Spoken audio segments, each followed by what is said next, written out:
Hello and welcome. I'm Debanjan Chakravarti, Head of English Interface Program of the British Council in India, and I'm in conversation with Rod Bolitho, Academic Director of the Norwich Institute of Language Education. Welcome, Rob, and thank you for speaking to us. Thanks a lot, Debanjan. Rod, what do you think is a value of a conference like this in improving the quality of teacher education in India and in the region as a whole? Very often in the past, teacher education has been a little bit neglected. There's been plenty of activity in the ELT field for teachers, and teacher educators haven't had so many opportunities to get together. So this whole series of conferences is giving an opportunity for people from all over India to who are involved in teacher education to come and share ideas, to test their own ideas, to present their ideas, to listen to each other. And I think it can only be good. And there's a small mix-in of external people like myself who know a little bit about India, who've been invited in to share ideas as well. And I think that's also important, that it should be seen as an international gathering and not just a national gathering, because there's a lot going on in teacher education around the world, and this is an opportunity for India to open its doors to the outside world also. The conference is high enough profile for this to be done. And the result is, I think, a really good forum for exchange of ideas and discussion about teacher education. The theme of this conference, Rod, is evaluation and assessment. Mm-hmm. How does the theme resonate with you personally? I would just say that it's a timely theme. We have to keep standards up in teacher education. Initial teacher education is the gateway to a profession which really wants to be taken seriously and regarded as a profession on a par with other professions. So the assessment that we do of teachers is a really important component of getting established as professionals. We can't afford to let teaching be seen as an option for those people who can't do anything else, who can't make it as doctors, who can't make it as engineers, and so on. You know, we have to set standards in teaching, because initial training is the gateway to to education and to a career. As far as evaluation goes, I think equally this is an opportunity for teacher educators and very influential teacher educators to take a long, hard look at their programs and to say what needs to be tweaked in our program. When did we last evaluate our program? When did we last stand back from our program and look at it objectively in order to make up our minds what needs to be changed, what needs to grow in the program, and the external changes which are going on so fast in the world outside.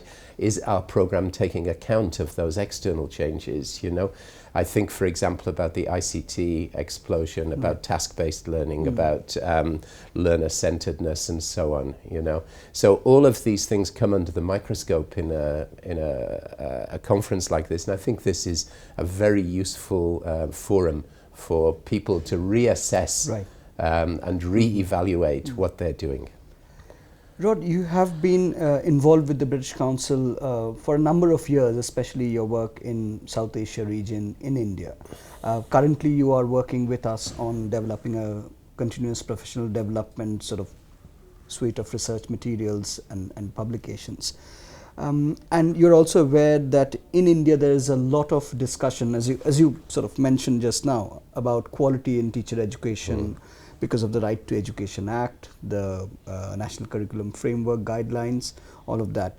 I was just wondering, from your perspective, Rod, do you see a tension in continuous professional development of teachers? I mean, the way it's perceived by the policymakers and what should be done in the classroom? There's no doubt at all that policymakers always want value for money, and they look for performance indicators of one sort or another. So there's a culture, and it's not only in India, it's in the UK, it's in many countries across the world. There's a culture at policy level of quantifying everything, looking for statistical evidence of improvement, statistical evidence that a program is delivering what it sets out to deliver. And there is a certain tension there, because it's very difficult to quantify some of the elements of CPD, particularly at an individual level. And if you maintain the position, which I do certainly, that the essence of CPD is individual, and it's within the right of an individual to develop or not to develop, then it becomes more difficult to quantify. And I think that's the biggest single tension. You're asking us to invest in CPD. If we invest in CPD, how do we know that we are getting value for money? And the answer, of course, is all to do with things that are difficult to measure. We live in a culture of measurement, and because that culture of measurement exists, it's very, very difficult to divorce CPD from the culture of measurement. We just had a very interesting panel discussion on CPD and its various implications in India. A sense that I got from that discussion was there's still a bit of confusion about CPD being confused with training, in-service training or pre-service training. How would you address that confusion? It's there. There's nothing much we can do about it until we get the opportunity to do what we did in the panel discussion, which was to clarify the difference and to restate it here just very, very clearly. Continuous professional development is a process which is over the whole career of an individual teacher, and it's triggered by many, many different stimuli. For example, by reading, by presenting at a conference, by colleague conversations. It can be triggered by something as simple as a bit of feedback from one of your learners in the classroom. Which makes you think. And training takes place in the form of a social group of teachers who are called together, often sent together, and a training course is an event. So for me, the difference is between an event and a process, between an individual perspective, CPD, and a collective event, which is when a lot of people come together for training. Right. Rod, again, drawing on your experience of having witnessed very large-scale, English language intervention programs in India, there's generally a feeling that there is no alternative to the cascade training method of training teachers. What's your comment on the cascade training method? Does it work? Are there alternatives when dealing with very large numbers of teachers? When it comes to training, and now you really are talking about training, the weakness of the cascade model is dilution. So it's a centrally based model, and at the epicenter of this model is a group of people who know exactly what they want to achieve, but they need others in order to disseminate this message that they have to give. So you get the next circle, the next ring around the epicenter. It's like an earthquake model, and the next, if you like, concentric circle around the core is of people who are deputed to spread the word regionally. Then from the regional model you go to the local model, which may even be an institutional model. And at every level of dissemination, you get dilution and distortion of the message. And that's the weakness in a cascade model. Just like an earthquake, and sorry, this is maybe a bad analogy, but of course near the epicenter the activity is furious, the destabilization is furious. You move to the periphery of the earthquake zone and there is less activity, less damage, and so on. So for me it's like this analogy with an earthquake is the strongest one. And that's the weakness of a cascade model. One of the very, very interesting things that has happened in the last 20 years is the arrival of new technology, which has made it possible for people to have direct access to the center of things. So if you want, for example, to disseminate information about a curriculum change or about a policy change of some kind, you can make that available on the internet to anybody who wants to go straight to the heart of the matter. Right. And while that's not a substitute for training, it is at the same time an alternative especially where it's about information, where you need to disseminate information.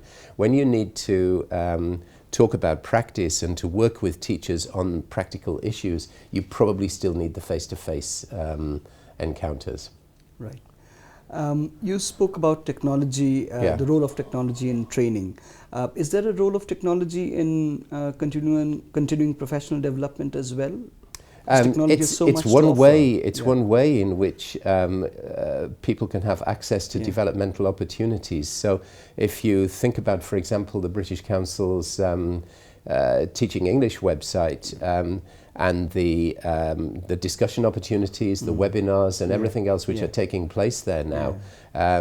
People can tune into these, people can, in their own time, when they have time, they can get involved in discussion threads, in forum discussions and so on.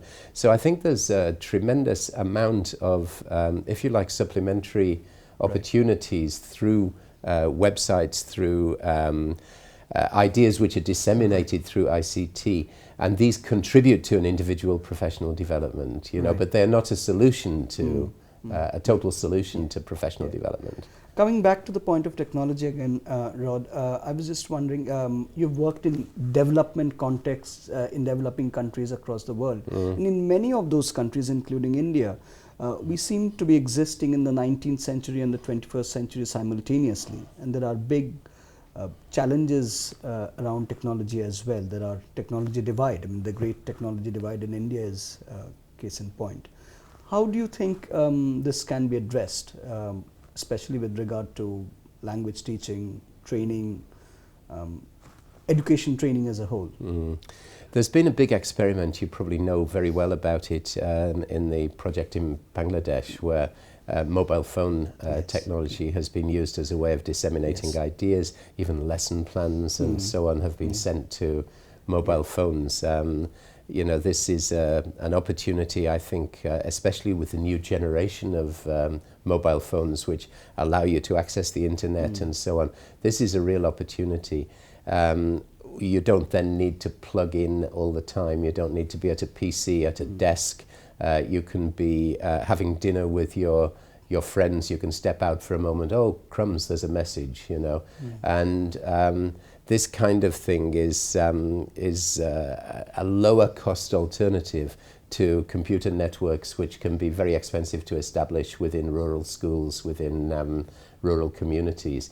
But mobile phones can be mobilized wherever there is at least somewhere where the mobile phone can be charged up again, The other thing that I've known to be happening is the central computer in villages that is open access to the public, and teachers have equal rights there as well, And that again has been, if you like, a lower cost solution, because not everybody can afford a computer of their own, Mobile phones are relatively cheap. They can be distributed from a central source in the same way as textbooks can be distributed, and I think it's worth looking at as a possibility.